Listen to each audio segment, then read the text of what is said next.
Experiencing iMessage problems on your Rogers iPhone? You're not alone. Let's troubleshoot. First, understand the difference between iMessage, SMS, and MMS. iMessage uses data, Wi-Fi, or cellular, and is encrypted, while SMS MMS are carrier-based and can fail. Rogers users often face MMS issues due to carrier settings. Start by ensuring you have a valid Apple ID and active data connection. Check if iMessage is enabled in Settings, Messages. A common culprit is incorrect carrier settings. Rogers key APNs are internet.com for data and media.com for MMS. Issues can also arise from Rogers CDMA network nuances, causing activation delays.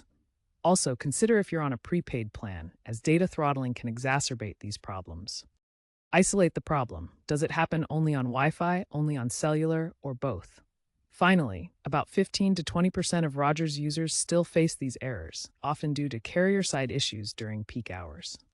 Start with the basics. Restart your iPhone and toggle airplane mode on and off. This can resolve temporary connectivity issues that affect messaging services. Next, check for a carrier settings update in Settings, General, About.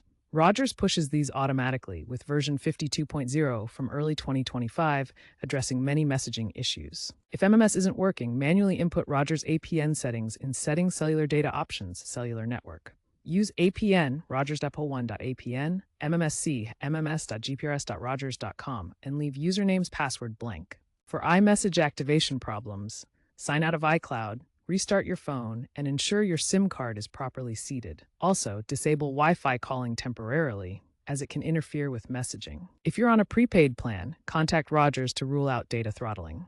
A significant trend is the move to RCS messaging, which Rogers supports on iOS 18 Plus. Remember that according to Rogers, 85% of issues are user-fixable.